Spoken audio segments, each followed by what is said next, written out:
Hello friends, my name is Akanksha और आप देख रहे हैं साइंस नगरी। आज जो हम पढ़ेंगे वो है क्लास 10th का chapter 1 chemical reaction and equation का topic types of chemical reactions. Basically जब भी कभी टाइप्स ऑफ केमिकल रिएक्शंस की बात करी जाती है तो सबसे पहली रिएक्शन आती है आपकी कॉम्बिनेशन रिएक्शन। कॉम्बिनेशन रिएक्शन नाम से ही पता चल रहा है कि कंबाइन होने की बात हो रही है। यहाँ पर किस चीज की बात हो रही है? कंबाइन होने की बात हो रही है।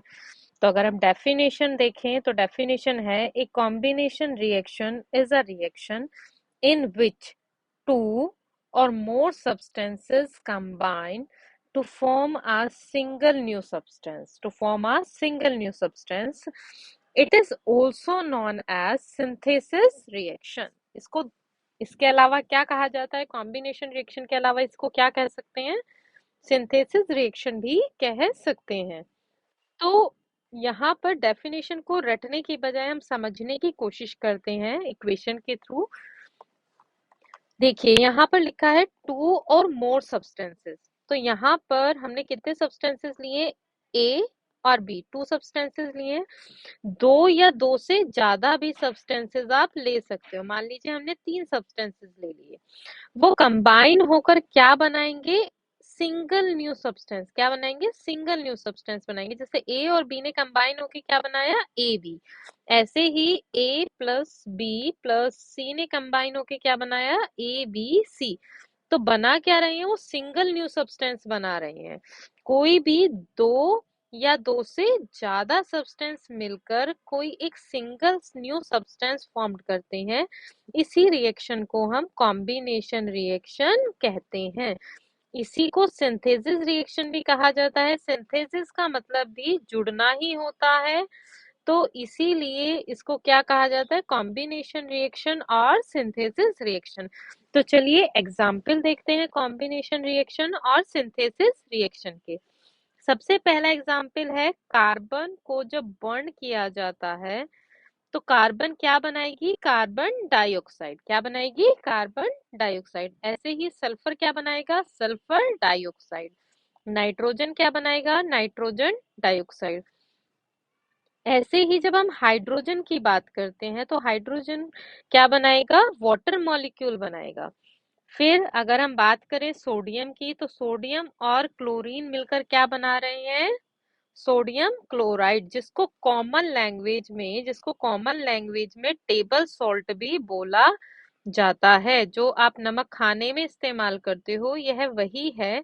इसको सोडियम क्लोराइड टेबल सॉल्ट कहा जाता है। अब मैग्नीशियम की अगर हम बात करें, जब मैग्नीशियम को बर्न किया जाता है तो वो क्या देता है? Magnesium oxide. ऐसे ही आयरन को जब बर्न किया जाता है क्या देता है? Ferric oxide. अगर हम बात करें किसकी? कैल्शियम ऑक्साइड की। किसकी बात कर रहे हैं यहाँ पर हम? कैल्शियम ऑक्साइड की। जब वो वाटर के साथ रिएक्शन करता है तो वो एक सिंगल प्रोडक्ट फॉर्म करता है, जिसको हम क्या कह सकते हैं? Calcium di hydroxide. Calcium di hydroxide. अब कॉम्बिनेशन रिएक्शन में से कुछ रिएक्शंस ऐसी होती हैं जो बेसिकली एक्सोथर्मिक होती हैं। एक्सोथर्मिक मतलब जिनमें से हीट रिलीज होगी। एक्सो वर्ड जो है एक तरीके से एग्जिट वर्ड को डिनोट करता है। एग्जिट का मतलब क्या होता है? बाहर। ठीक है। और थर्मिक वर्ड जो है वो ऑलवेज हीट, टेम्परेचर इन सब के लिए यूज किया जाता है। जैसे जब भी कभी फीवर होता है किसी को तो हम बोलते हैं थर्मामीटर से चेक करना है। तो थर्म वर्ड जो है वो हीट और टेम्परेचर को डिनोट करता है। तो एक्सोथर्मिक का मतलब होगा वो रिएक्शंस जिनमें से हीट क्या होती है? बाहर निकलती है, हीट जनरेट होती है, हीट बनती है। Reaction in which heat is released along with the formation of product. किसी भी प्रोडक्ट के बनने के साथ साथ क्या जनरेट हो रही है? इसमें क्या रिलीज हो रही है? हीट रिलीज हो रही है। For example burning of natural gas. Burning of natural gas, अगर हम नेचुरल गैस की बर्निंग की बात करें, नेचुरल गैस क्या होती है? मीथेन। CH4 क्या होती है? CH4। अगर हम इसको ऑक्सीजन के साथ रिएक्शन कराएं तो ये क्या फॉर्म करेगा? तो ये फॉर्म करेगा कार्बन डाइऑक्साइड प्लस क्या फॉर्म करेगा? वाटर फॉर्म करेगा। और इसमें से क्या रिलीज होगी? हीट रिलीज होगी। इस रिएक्शन में से क्या रिलीज होगी? हीट रिलीज होगी। तो ऐसी रिएक्शंस जिनमें प्रोडक्ट के साथ साथ क्या फॉर्म्ड हो? हीट फॉर्म्ड होती है, हीट जनरेट होती है, हीट रिलीज होती है, ऐसी रिएक्शन को हम एक्सोथर्मिक रिएक्शन कहते हैं। एक्सोथर्मिक रिएक्शन कहते हैं। फॉर एग्जाम्पल सेकेंड रिएक्शन आपकी क्या हो सकती है? सेकेंड रिएक्शन आपकी हो सकती है रेस्पिरेशन रिएक्शन। इसके अलावा काफी सारी रिएक्शन हो सकती हैं, बट अगर हम बात करें रेस्पिरेशन रिएक्शन की, तो रेस्पिरेशन रिएक्शन जो आपकी है वो बेसिकली जब आप कोई भी फूड खा रहे हैं, कोई भी चीज आप खा रहे हैं, तो उसमें से जो आपकी ग्लूकोज होती है, जो आपकी ग्लूकोज होती है, वो जब आप सांस ले रहे हैं, रेस्पिरेटरी वर्क जो हमारा चल रहा है बॉडी के अंदर, हम सांस ले रहे हैं, इनहेल कर रहे हैं, तो इनहेल करने में हम कौन सी गैस लेते हैं? ऑक्सीजन गैस लेते हैं। तो ऑक्सीजन के साथ रिएक्शन करता है ग्लूकोज, ग्लूकोज ऑक्सीजन के साथ रिएक्शन करके क्या बनाता है? कार्बन डाइऑक्साइड, जिसको हम क्या करते हैं? एक्सहेल कर देते हैं, जिसको हम बाहर निकाल देते हैं। और क्या फॉर्म करता है? वाटर फॉर्म करता है, और उसके साथ में ही क्या फॉर्म करता है? एनर्जी फॉर्म करता है। तो ऐसी सारी रिएक्शंस जिनमें जिनमें आपकी एनर्जी रिलीज होती है, हीट रिलीज होती है, तो ऐसी रिएक्शंस को हम क्या कहते हैं? एक्सोथर्मिक रिएक्शन कहते हैं। नाउ सेकंड रिएक्शन पे आ जाते हैं। सेकंड रिएक्शन हमारी है डीकंपोजिशन रिएक्शन। सेकंड रिएक्शन क्या है? Decomposition reaction. डीकंपोजिशन रिएक्शन को ध्यान से देखिएगा, इसको हम दो वर्डों में तोड़ सकते हैं, डी और कंपोज, मतलब टूटना, ब्रेक डाउन होना। ये जस्ट अपोजिट है कॉम्बिनेशन रिएक्शन के। अगर आप इसको ध्यान से देखें, कॉम्बिनेशन रिएक्शन में क्या हो रहा है? चीजें जुड़ रही हैं। डीकंपोजिशन रिएक्शन में क्या हो रहा है? चीजें टूट रही हैं। तो a decomposition reaction can be defined as a chemical reaction in which one reactant break down into two or more product। ऐसी रिएक्शन जिनमें एक रिएक्टेंट कौन सा होता है? जो आपका किस साइड होता है? लेफ्ट हैंड साइड में। एक रिएक्टेंट ब्रेक डाउन हो रहा है किसमें? दो या दो से ज्यादा सब्सटेंसेस में, या दो से ज्यादा प्रोडक्ट्स में। तो ऐसी रिएक्शन को आप बोलेंगे decomposition reactions. Decomposition reaction basically three types की होती हैं। थ्री टाइप्स की मतलब पहला है इसमें थर्मल डीकंपोजिशन। अब मैंने आपको ऊपर भी बताया था, तो अगर हम उसकी बात करें तो थर्म वर्ड किस लिए आता है? थर्म वर्ड आता है आपका टेम्परेचर, हीट, एनर्जी के रिगार्डिंग। तो ऐसा डीकंपोजिशन जो किसके थ्रू हो? हीट के थ्रू हो, उसको हम क्या बोलेंगे? Thermal decomposition. सेकेंड आपका आता है इलेक्ट्रोलाइटिक डीकंपोजिशन। इलेक्ट्रोलाइटिक डीकंपोजिशन किसे बोलेंगे? इलेक्ट्रोलाइटिक। नेम से देखो, ध्यान से देखिए नेम को, इसमें वर्ड आ रहा है इलेक्ट्रिसिटी। ऐसा डीकंपोजिशन जो किसके थ्रू हो? Carried out by passing electricity, electricity के पास करने से हो, ऐसे डीकंपोजिशन को हम बोलते हैं इलेक्ट्रोलाइटिक डीकंपोजिशन।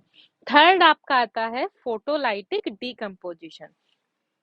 फोटोलाइटिक, फोटो, जहां पर भी फोटो वर्ड आ जाता है, जैसे आपको याद हो आपका 6th 7th क्लास से फोटोसिंथेसिस आने लगता है। फोटोसिंथेसिस जो होता है प्लांट्स में, वो किसकी प्रेजेंस में होता है? सनलाइट में। किसकी प्रेजेंस में होता है? सनलाइट में। तो जहां पर भी फोटो की बात की जाए, वहां पर किसकी बात हो रही है? सनलाइट की बात हो रही है। तो ऐसा डीकंपोजिशन जो किसकी प्रेजेंस में हो रहा है? सनलाइट की प्रेजेंस में हो रहा है, ऐसे डीकंपोजिशन को हम बोलते हैं फोटोलाइटिक डीकंपोजिशन। नाउ अगर हम बात करें एंडोथर्मिक रिएक्शन किसे कहा जाता है, इसी के अंदर आएगा ये डीकंपोजिशन के अंदर। अभी आप समझ जाएंगे क्यों। The reaction which require energy in the form of heat, light और इलेक्ट्रिसिटी। हीट, लाइट और इलेक्ट्रिसिटी, इनकी फॉर्म में जब भी एनर्जी जो है किसी भी रिएक्टेंट को क्या करती है? ब्रेक करती है। रिएक्टेंट को क्या कर रही है? ब्रेक कर रही है। तो ऐसी रिएक्शन को आप क्या बोलोगे? Endothermic reaction. That means decomposition reaction को आप एंडोथर्मिक रिएक्शन भी कह सकते हो। किस कंडीशन में? जब वो किसके थ्रू रिक्वायर एनर्जी हो रही है, किसके थ्रू हो रही है, थर्मल के थ्रू, इलेक्ट्रोलाइटिक के थ्रू या फोटोलाइटिक के थ्रू, तो उसे हम क्या बोल सकते हैं, एंडोथर्मिक रिएक्शन। नाउ अगर हम बात करते हैं एग्जाम्पल्स की अगर हम बात करें तो सबसे पहला डिकम्पोजिशन हमारा कौन सा था, थर्मल। थर्मल किसके थ्रू होता है, बाय हीटिंग, हीटिंग के थ्रू होता है।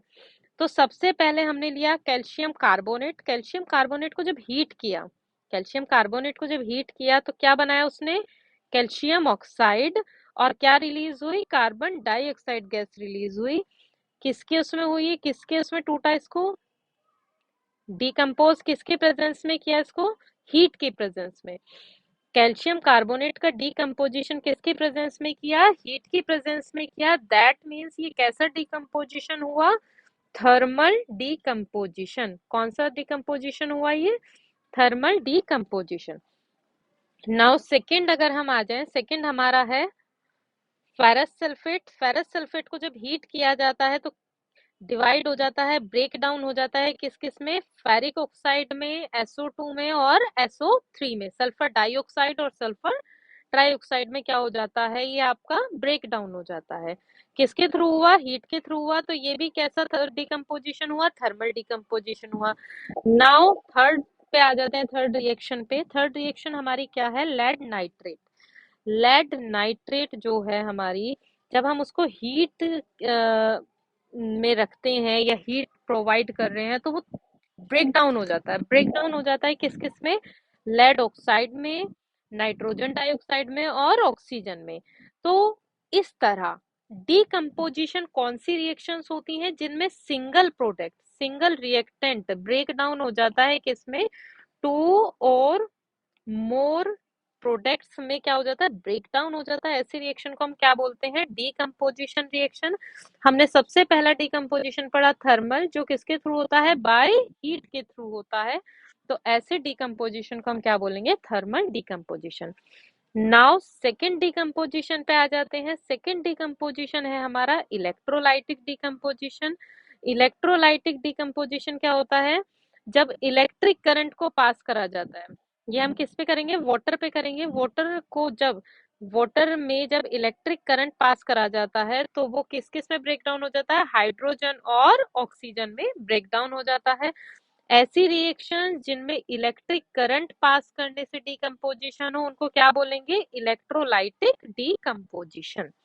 नाउ थर्ड है हमारा फोटोलाइटिक डीकम्पोजिशन। फोटोलाइटिक डीकम्पोजिशन मैं बता चुकी हूँ आपको पहले ही कि फोटो मतलब sunlight, in the presence of sunlight. तो सनलाइट की प्रेजेंस में जब सिल्वर क्लोराइड को क्या किया जाता है, रखा जाता है, तो ब्रेक डाउन हो जाता है किस किस में, सिल्वर और क्लोरीन में। किस किस में डिकम्पोजिशन हो गया इसका, सिल्वर और क्लोरीन में।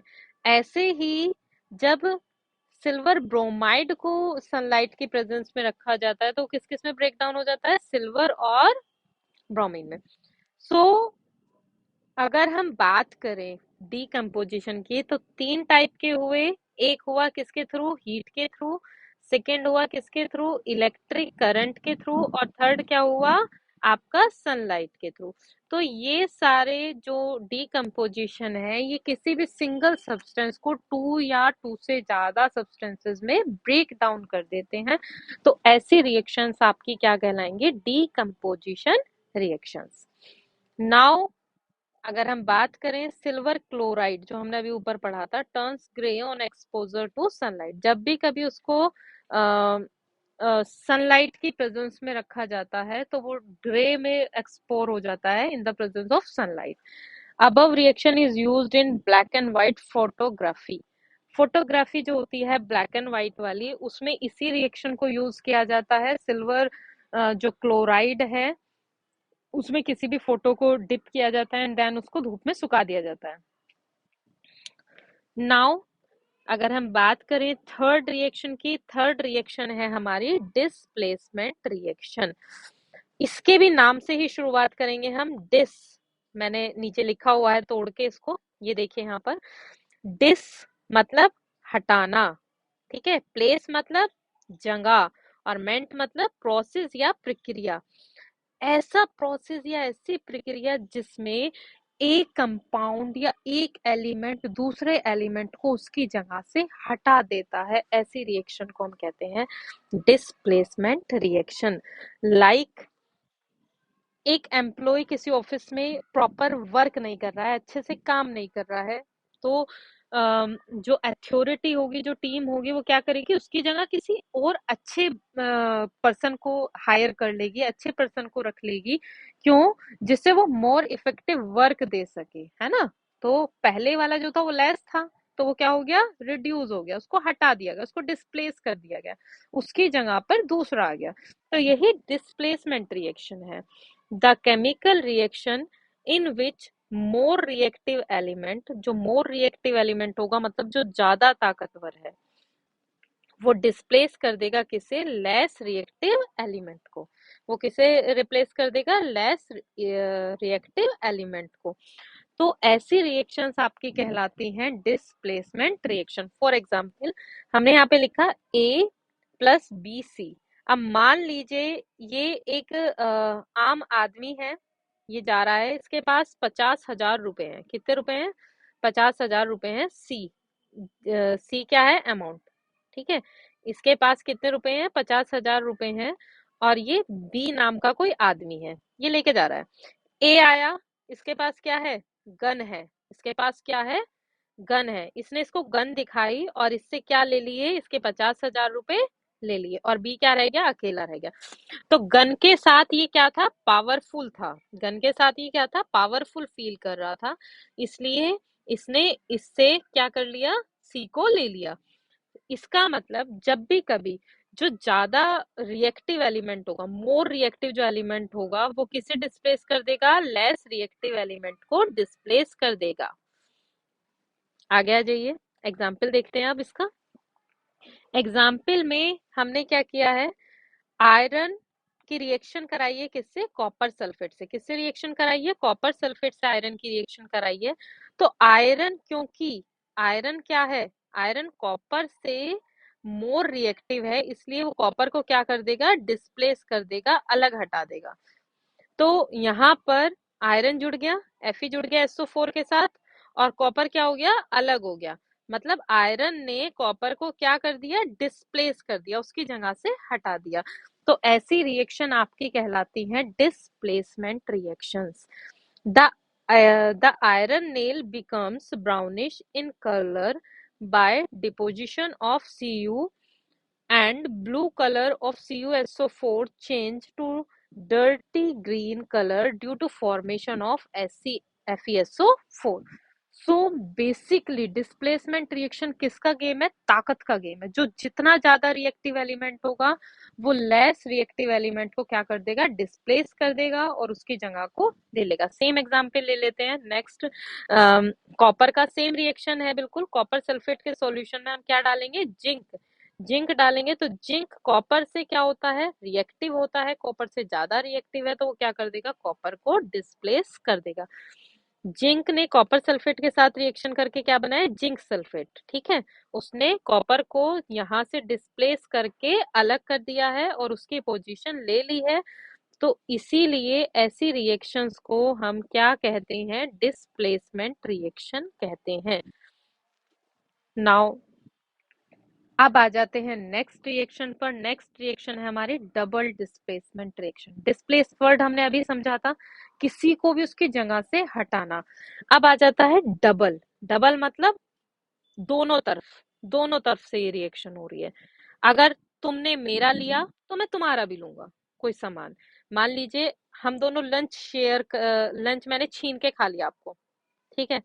मैंने आपसे लड़के छीन के खा लिया, वो डिस्प्लेसमेंट रिएक्शन थी। लेकिन अगर हम शेयर करके खा रहे हैं, मैं भी खा रही हूँ आपका लंच, आप भी मेरा लंच खा रहे हैं, तो वो आपकी होगी डबल डिस्प्लेसमेंट रिएक्शन। उसमें दोनों की शेयरिंग हो रही है, म्यूचुअल एक्सचेंज हो रहा है। A reaction in which new compounds are formed by mutual exchange of ions between two compounds। कोई भी रिएक्शन जिसमें क्या होता है, नए कंपाउंड्स क्या होते हैं, बनते हैं किसके थ्रू, म्यूचुअल एक्सचेंज। दोनों के आपसी सहमति से एक्सचेंज करके जो नए कंपाउंड्स बनते हैं, ऐसी रिएक्शन को आप कहोगे डबल डिस्प्लेसमेंट रिएक्शन। मीन्स अगर हम बात करें, हमने यहाँ पे लिया सोडियम सल्फेट, क्या लिया? Sodium sulphate. सोडियम सल्फेट की रिएक्शन किसके साथ कराई? बेरियम क्लोराइड के साथ। बेरियम क्लोराइड के साथ कराई। बेरियम ने सोडियम को क्या कर दिया? डिस्प्लेस कर दिया और क्या बनाया? Barium sulphate. Barium sulphate. अब अगर हम बात करते हैं किसकी? सोडियम की और क्लोरीन की, वो दोनों आयन भी मिल जाएंगे और ये क्या हुई? आपसी सहमति से हुई। इसने इसको अपना बेरियम दिया और इसने इसको अपना सोडियम दिया, तो दोनों ने मिलके क्या किया? म्यूचुअल एक्सचेंज कर लिया। इसने इसका ले लिया और इसने इसका ले लिया, तो ऐसी रिएक्शन आपकी कहलाती है double displacement reactions. White precipitate of BSO4 is formed, so it is also known as precipitation reaction. BSO4 क्या है? एक पाउडर फॉर्म होता है, एक पाउडर फॉर्म्ड होता है, मतलब किसी भी केमिकल रिएक्शन में जब वाटर में कोई पाउडर फॉर्म्ड मिलता है नीचे बैठा हुआ, तो उसको हम बोलते हैं प्रेसिपिटेट। उसको हम क्या बोलते हैं? प्रेसिपिटेट। तो इसीलिए BSO4 हमें उसी फॉर्म में मिला है, तो इसलिए इस रिएक्शन को हम क्या कह सकते हैं? Precipitation reaction. और एग्जाम्पल्स देख लेते हैं। हमने यहाँ पे लिया पोटेशियम आयोडाइड। क्या लिया? Potassium iodide. किसके साथ रिएक्शन करी? लेड नाइट्रेट के साथ। अब इसमें भी म्यूचुअल एक्सचेंज होगा। लेड क्या करेगा? लेड क्या करेगा? लेड यहां से किसके साथ रिएक्शन करेगा? आयोडीन के साथ। क्या बनाएगा? Lead iodide. लेड ने क्या ले लिया? आयोडीन। अब बचा क्या? पोटेशियम और नाइट्रेट, वो दोनों जुड़ जाएंगे, KNO3। मतलब इसमें म्यूचुअल हो रहा है, ये इसे दे रहा है और ये इसे दे रहा है, दोनों आपस में मिलके कर रहे हैं।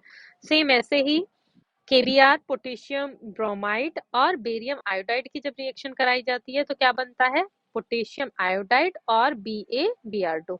इसने इसे दिया और इसने इसे दिया, दोनों ने म्यूचुअल एक्सचेंज कर लिया।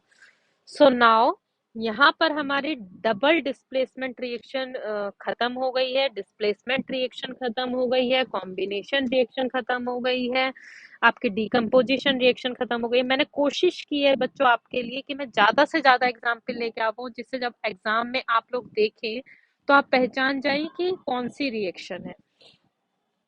नाउ आगे हम आ जाते हैं ऑक्सीडेशन और रिडक्शन। बच्चों को सबसे ज्यादा कंफ्यूजन जो होता है वो यहीं पर होता है, ऑक्सीडेशन और रिडक्शन। ऑक्सीडेशन और रिडक्शन को हम दो हिस्सों में सीखेंगे कि ऑक्सीडेशन क्या है, रिडक्शन क्या है, देन हम इसके एग्जाम्पल देखेंगे। अगर हम ऑक्सीडेशन की बात करें, किसी भी रिएक्शन में जब क्या हो रही है? क्या ऐड हो रही है? ऑक्सीजन ऐड हो रही है। लाइक हमने सबसे पहले कॉम्बिनेशन रिएक्शन पढ़ी थी, C+O2 CO2। तो इसमें क्या हो रहा है? ऑक्सीजन क्या हो रही है? ऐड हो रही है, तो हम इसे ऑक्सीडेशन रिएक्शन भी कह सकते हैं। देन सेकेंड आपका आता है रिमूवल ऑफ हाइड्रोजन। इसमें से क्या होता है? हाइड्रोजन का रिमूवल होता है। थर्ड क्या होता है? Removal of electron. इलेक्ट्रॉन का भी क्या होता है? रिमूवल होता है। रिडक्शन जस्ट इसका अपोजिट है। रिडक्शन में क्या होता है? Removal of oxygen. ऑक्सीजन क्या हो रही है? इसमें ऑक्सीजन क्या हो रही थी? ऐड हो रही थी। रिडक्शन में क्या हो रही है? रिमूव हो रही है। इसमें हाइड्रोजन रिमूव हो रहा था ऑक्सीडेशन में, रिडक्शन में हाइड्रोजन को हम क्या कर रहे हैं? ऐड कर रहे हैं। ऑक्सीडेशन रिएक्शन में रिमूवल होता था किसका? इलेक्ट्रॉन का। रिडक्शन में एडिशन होता है इलेक्ट्रॉन्स का। सो नाउ एग्जांपल्स पे आ जाते हैं। अगर हम एग्जांपल्स की बात करें तो यहाँ पर कॉपर का एग्जाम्पल लिया गया है। कॉपर को जब ऑक्सीजन के साथ हमने रिएक्शन करी तो क्या बनाया? Copper oxide. क्या बनाया? Copper oxide. Copper is oxidised to copper oxide. Copper किस में ऑक्सीडाइज्ड हो गया? कॉपर ऑक्साइड में। तो ये रिएक्शन क्या कहलाएगी? ये रिएक्शन क्या कहलाएगी? Oxidation reaction. इसमें क्या हो रहा है? Addition of oxygen. क्या हो रहा है? Addition of oxygen. Addition of oxygen. Then second अगर हम आ जाते हैं किस पे? सेकंड रिएक्शन पे आ जाते हैं, रिमूवल ऑफ हाइड्रोजन। याद आ रहा है? Removal of hydrogen. अगर हम ऑक्सीडेशन रिएक्शन की बात करें, हमने तीन टॉपिक पढ़े थे इसमें, addition of oxygen, removal of hydrogen और रिमूवल ऑफ इलेक्ट्रॉन। तो अब हम सेकंड पे आ जाते हैं। इसमें क्या हो रहा है? Removal of hydrogen. देखिए जरा ध्यान से कैसे। यहाँ पर हमने लिया हाइड्रोजन सल्फाइड, हमने क्या लिया, हाइड्रोजन सल्फाइड, ऑक्सीजन से रिएक्शन कराई, जो हाइड्रोजन था सल्फर के साथ वो क्या हो गया, रिमूव हो गया, वो क्या हुआ, रिमूव हो गया। तो यहाँ पर भी आप क्या कह सकते हो, यहाँ पर भी आप कह सकते हो कि ये क्या है, ऑक्सीडेशन रिएक्शन है, रिमूवल ऑफ हाइड्रोजन। यहाँ पे किसके साथ था, एच, एस के साथ था, इसमें से क्या हो गया, रिमूव हो गया है, हट गया है, तो ये रिएक्शन भी आपकी कहलाएगी ऑक्सीडेशन रिएक्शन। नाउ थर्ड है हमारा रिमूवल ऑफ इलेक्ट्रॉन। जब किसी भी रिएक्शन में इलेक्ट्रॉन क्या होते हैं, रिमूव होते हैं, तो वो रिएक्शन भी आपकी क्या कहलाएगी, ऑक्सीडेशन रिएक्शन कहलाएगी।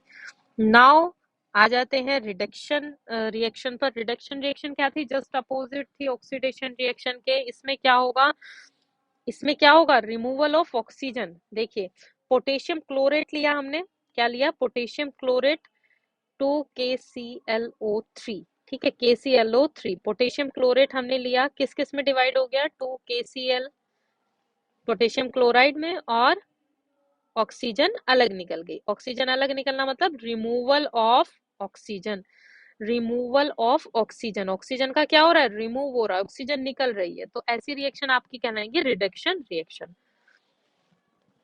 सेकेंड था, रिडक्शन में हमने तीन टॉपिक पढ़े थे, removal of oxygen, addition of hydrogen, addition of electrons, ठीक है। तो अगर हम इसमें हाइड्रोजन ऐड करते हैं, अगर हम जिन रिएक्शन में हाइड्रोजन क्या होते हैं, ऐड होते हैं, उन रिएक्शंस को हम क्या कहते हैं, रिडक्शन रिएक्शंस। तो यहाँ पर 2Na प्लस H2, तो ये क्या हो गया, ऐड हो गया, एडिशन हो रहा है हाइड्रोजन का, तो हाइड्रोजन का एडिशन मतलब reduction reactions. Sodium is reduced to sodium hydrate, sodium जो था वो किस में रिड्यूस्ड हो गया, सोडियम हाइड्रेट में रिड्यूस्ड हो गया। नाउ थर्ड है हमारा, जब भी किसी में क्या होगा, इलेक्ट्रॉन्स क्या होंगे, ऐड होंगे, हमने इसमें क्या किया, इलेक्ट्रॉन ऐड किया, तो हमारी ये रिएक्शन क्या कहलाएगी, रिडक्शन रिएक्शंस, ठीक है। नाउ अब आ जाते हैं रिडोक्स रिएक्शंस पर। रिडोक्स रिएक्शंस क्या होती है, अगर हम रिडोक्स रिएक्शन ध्यान से देखें तो ये दो वर्ड से मिलकर बनी है, रीड प्लस ऑक्स। रीड मतलब रिडक्शन, ऑक्स मतलब ऑक्सीजन, मतलब ऐसी रिएक्शन जिसमें रिडक्शन और ऑक्सीजन एक साथ हो रहा है, उनको हम क्या बोलेंगे, रिडोक्स रिएक्शन, उनको हम क्या बोलेंगे, redox reactions. For example CEO की रिएक्शन किसके साथ की, हाइड्रोजन के साथ की, किसके साथ की, हाइड्रोजन के साथ की। तो यहाँ पे ध्यान से देखिएगा, यहाँ से क्या हो रहा है, रिमूवल ऑफ ऑक्सीजन, रिमूवल हो रहा है ऑक्सीजन का। रिमूवल किसमें होता है ऑक्सीजन का, रिडक्शन में, किसमें होता है, रिडक्शन में। तो यहाँ पर कौन सा प्रोसेस हो रहा है, रिडक्शन रिएक्शन हो रही है। देन अगर हम बात करें किसकी, किसकी यहाँ पर बताइए, बोलिए। अगर हम बात करें यहाँ पर हाइड्रोजन की, तो हाइड्रोजन ने क्या किया, एडिशन ऑफ ऑक्सीजन हो रहा है, यहाँ पे हाइड्रोजन के साथ क्या हो रहा है, एडिशन ऑफ ऑक्सीजन, और एडिशन ऑफ ऑक्सीजन किस में होता है, ऑक्सीडेशन में, किसमें होता है, ऑक्सीडेशन में। तो इस रिएक्शन की अगर हम बात करें तो इस रिएक्शन में रिडक्शन भी है, ऑक्सीडेशन भी है, तो ऐसी रिएक्शन हमारी क्या कहलाएंगी, रिडोक्स रिएक्शंस। वो रिएक्शंस जिनमें रिडक्शन और ऑक्सीडेशन प्रोसेस दोनों एक साथ होते हैं, वो हमारी क्या कहलाएंगी, रिडोक्स रिएक्शन। सेकेंड एग्जाम्पल देखते हैं, MnO2 की जब रिएक्शन कराई जाए किसके साथ, HCl के साथ हमने रिएक्शन कराई, हाइड्रोक्लोरिक अम्ल के साथ रिएक्शन कराई हमने हाइड्रोक्लोरिक एसिड के साथ। तो आप देखिए यहाँ से रिमूवल ऑफ ऑक्सीजन हो रहा है, रिमूवल ऑफ ऑक्सीजन हो रहा है, Mn से क्या हट गया है, Mn से ऑक्सीजन हट गया है, तो that means removal of oxygen means reduction process, क्या हो रहा है, रिडक्शन। तो यहाँ पर आपका रिडक्शन हो रहा है। देन यहाँ पर क्या हो रहा है आपका, removal of hydrogen, removal of hydrogen, देखिए HCl है, HCl में से H क्या हो गया, रिमूव हो गया है, removal of hydrogen is known as oxidation. तो ऐसी रिएक्शंस जिनमें ऑक्सीडेशन और रिडक्शन प्रोसेस एक साथ होते हैं, ऐसी रिएक्शंस को हम कहते हैं रिडोक्स रिएक्शंस। नाउ एक छोटा सा टॉपिक और है आपका इस चैप्टर में लास्ट में, effects of oxidation in everyday life. Oxidation जो होता है आपका बेसिकली, उसका हमारा डेली लाइफ में, एवरीडे लाइफ में क्या क्या इफेक्ट्स होते हैं। नंबर वन होता है कोरोजन। कोरोजन की अगर हम बात करें, when a metal is expose to moisture, आपने बहुत सारे लोगों ने अपनी छत पे किसी लोहे का सामान या किसी पीतल या घर में किसी तांबे के बर्तन को देखा होगा, तो उनमें क्या होता है बेसिकली, जब उनको बाहर रख दिया जाता है जहां पर क्या है, मॉइस्चर है, जहां पर क्या है, मॉइस्चर है, मॉइस्चर, एयर, एसिड एक्सेट्रा, इनकी प्रेजेंस में रख दिया जाता है, for some time a layer of hydrated oxide is formed, उनके ऊपर एक हाइड्रेटेड ऑक्साइड की लेयर फॉर्म्ड हो जाती है, which weakens the metal, वो मेटल को क्या कर देते हैं, कमजोर कर देते हैं, and hence metal is said to be corroded। Metal को हम क्या कह सकते हैं, कोरोडेड, उस मेटल को हम क्या कह सकते हैं, कोरोडेड। जैसे लोहे को अगर हम कहीं बाहर छत पे या कहीं ऐसे इधर उधर डाल दें, तो वो हल्का सा ब्राउनिश कलर का हो जाता है, ठीक है, तो हम उसको कहते हैं आम भाषा में जंग लगना। इंग्लिश में क्या बोला जाता है, rusting of iron, rusting of iron, ठीक है, लोहे पर जंग लगना। ब्लैक कोटेड ऑन सिल्वर, चांदी के सिक्के या चांदी का कोई सामान आपने देखा हो, आपके घरों में कभी आपने पायल वगैरह देखी हो, तो वो जो क्या हो जाती है, ब्लैक पड़ जाती है, ब्लैक कोटिंग हो जाती है। ग्रीन कोटिंग ऑन कॉपर, तांबे की जो लुटियाएं होती हैं वो हल्की हल्की हरी नीली सी पड़ जाती हैं। ये सब किस चीज के एग्जाम्पल है, कोरोजन के एग्जाम्पल है, इनको हम डेली लाइफ में अपने आसपास देखते हैं। नाउ किसके थ्रू इसको प्रिवेंट किया जा सकता है, गैल्वेनाइजेशन के थ्रू किया जा सकता है, इलेक्ट्रोप्लेटिंग के थ्रू किया जा सकता है, पुटिंग पेंट, ये प्रोसेस होते हैं इनको बचाने के, जिससे ये कोरोडेड ना हो, कोरोजन ना हो इन पर। आपने ध्यान दिया हो, लोहे के दरवाजे होते हैं उन पर पेंट कर दिया जाता है, चांदी पर पॉलिश कर दी जाती है, आपकी इस तरह से हम क्या करते हैं, इनको क्या कर देते हैं, कोरोडेड होने से बचा लेते हैं। नाउ आ जाता है आपका नेक्स्ट टॉपिक है रेंसिडिटी। रेंसिडिटी, रेंसिडिटी क्या होता है, the oxidation of fats and oils when exposed to air is known as rancidity. It leads to bad smell and bad taste of food। बहुत सारे खाने आपने देखा होगा, जब खाना हमारा हम एक दो दिन रख देते हैं या ब्रेड पे हल्का सा पानी गिर गया तो उस पे क्या लग जाती है, वाइट वाइट फंगस टाइप आ जाती है, दैट इज कॉल्ड रेंसिडिटी। ये क्या होता है, खाने का मतलब खाना आपका जब सड़ जाता है, खराब हो जाता है, उससे क्या होता है, एक तो स्मेल आनी शुरू हो जाती है और उसका टेस्ट क्या हो जाता है, बदल जाता है। नाउ अगर हम बात करें मेथड्स टू प्रिवेंट रेंसिडिटी, क्या क्या मेथड हो सकते हैं प्रिवेंट करने के रेंसिडिटी को, बाय एडिंग एंटीऑक्सीडेंट्स। आपने देखा होगा बहुत सारे जो फूड डब्बा बंद फूड आते हैं, पैकेजिंग वाले फूड आते हैं, उनको जब तक आप नहीं खोलोगे तब तक वो आपके सही रहेंगे, लेकिन अगर आपने खोल दिए हैं तो वो क्या हो जाते हैं, खराब हो जाते हैं, अगर आपने कुछ समय के लिए खुला रख दिया है। क्यों, क्योंकि उनके अंदर एंटीऑक्सीडेंट्स को क्या कर दिया जाता है, ऐड कर दिया जाता है। लाइक एयर टाइट डब्बा, आपने कंटेनर ले लिया। सेकंड क्या होता है, keeping food in air tight container, जो मैं अभी बता रही थी आपको।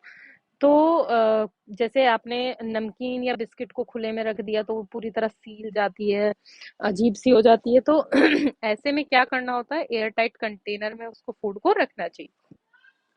Now replacing air by nitrogen, उसके अंदर की जो एयर होती है उसको बदल के किस में चेंज कर दिया जाता है, कन्वर्ट में कर दिया जाता है, नाइट्रोजन में कन्वर्ट कर दिया जाता है। लाइक आपके चिप्स हो गए, सब में अंदर एयर होती है, चिप्स पैकेट्स एंड ऑल जो भी होते हैं।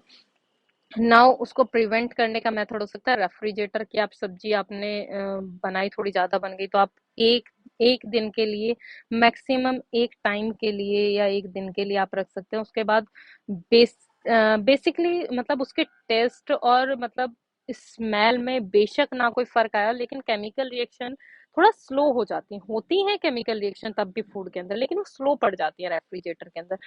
तो रेफ्रिजरेटर भी क्या करता है, रेंसिडिटी से प्रिवेंट करता है फूड को। तो यहाँ पर आपका chapter first chemical reaction and equation finish हो गया है। So thanks for watching and फिर मिलते हैं बहुत जल्द अपनी अगली वीडियो में। Thank you so much.